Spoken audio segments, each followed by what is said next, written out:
ইতিহাসে এমন কিছু নাম আছে যা যুগ যুগ ধরে রহস্য আর বিতর্ক তৈরি করে গেছে। বাল ঠিক তেমনই একটা নাম। ভাবুন তো, এমন একটা সত্তা যার পরিচয় সময়ের সাথে সাথে পুরোপুরি বদলে গেছে। কখনো সে পরম পূজনীয় দেবতা, তো আবার কখনো সবচেয়ে ঘৃণিত দানব। আজকের এই পর্যালোচনায় আমরা ঠিক এই জটিল প্রশ্নটারই উত্তর খোঁজার চেষ্টা করব। আমরা দেখব কিভাবে একজন শক্তিশালী দেবতা ধীরে ধীরে একটা প্রতীকে পরিণত হল, আর সেই প্রতীকের প্রাসঙ্গিকতা আজও কিভাবে রয়ে গেছে। তো চলুন শুরু করা যাক। আমাদের এই যাত্রাটা শুরু হচ্ছে হাজার হাজার বছর আগে, যখন বাল তার আসল পরিচয় পরিচিত ছিল। দেখুন, বাল শব্দটা কিন্তু আসলে কোনো একজনের নাম ছিল না। এটা ছিল একটা পাওয়ারফুল টাইটেল বা উপাধি। প্রাচীন সেমিটিক ভাষা থেকে আসা এই শব্দটার মানে হল প্রভু বা মালিক।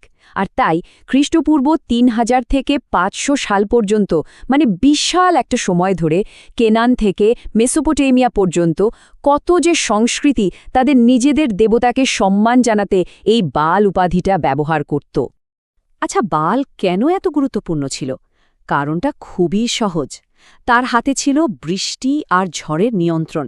আর প্রাচীন মধ্যপ্রাচ্যের মতো একটা শুকনো এলাকায় বৃষ্টি মানেই তো জীবন, বৃষ্টি মানেই ফসল, সমৃদ্ধি, এক কথায় বেঁচে থাকা। তাই বাল ছিল জীবন আর প্রাচুর্যের এক জীবন্ত প্রতীক।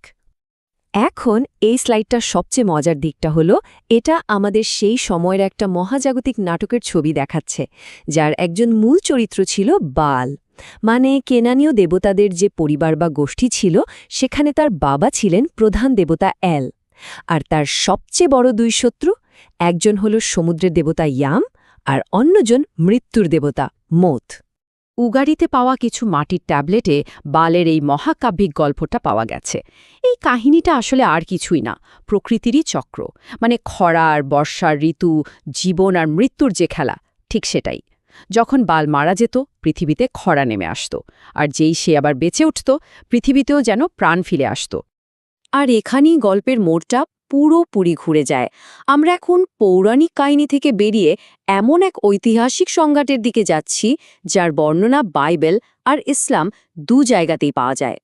দুটো বর্ণনাতেই আমরা দেখি যে নবী ইলিয়াস আজকের লেবাননের বালবেক শহরের সেই লোকদের কাছে আসেন, যারা মূর্তিপূজায় এতটাই ডুবে গিয়েছিল যে এক স্রষ্টাকেই ভুলে গিয়েছিল। বাইবেলের 1 কিংস 18-তে যে ঘটনাটার কথা বলা আছে, সেটা কিন্তু খুবই নাটকীয়।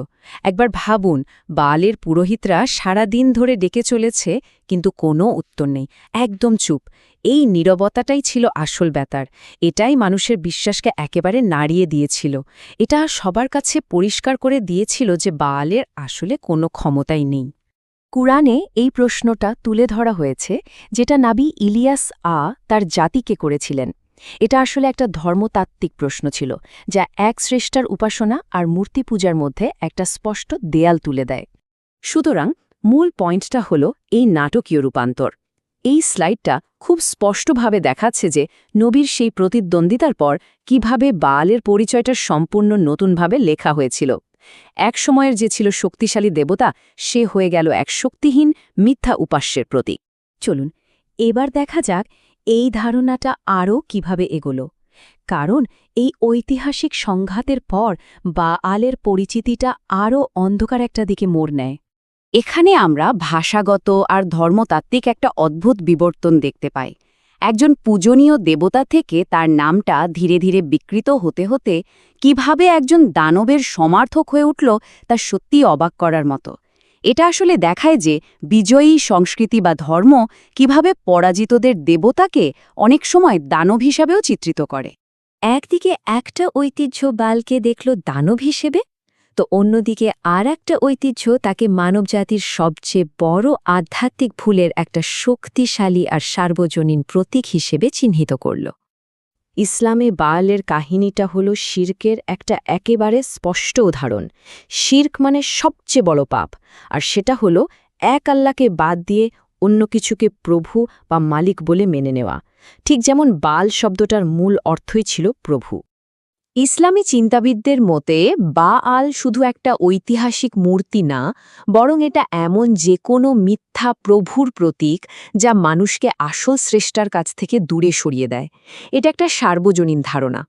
আর এটাই আমাদের বালের গল্পের শেষ এবং সম্ভবত সবচেয়ে প্রাসঙ্গিক অংশে নিয়ে আসে এর আধুনিক প্রতিধ্বনি।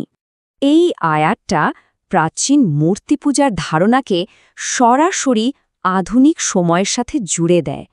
এটা আমাদের ভাবতে শেখায় যে উপাস্য সবসময় কিন্তু পাথর বা সোনা দিয়ে তৈরি হয় না।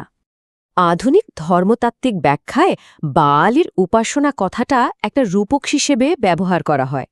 যখন কোনো কিছু, সেটা হতে পারে টাকা পয়সা, ক্ষমতা, কোনো রাজনৈতিক মতাদর্শ বা এমনকি নিজের অহংকার, মানুষের জীবনের মূল চালিকা শক্তি হয়ে দাঁড়ায় এবং স্রষ্টার জায়গাটা নিয়ে নেয়, তখন সেটাই তার বাল হয়ে যায়।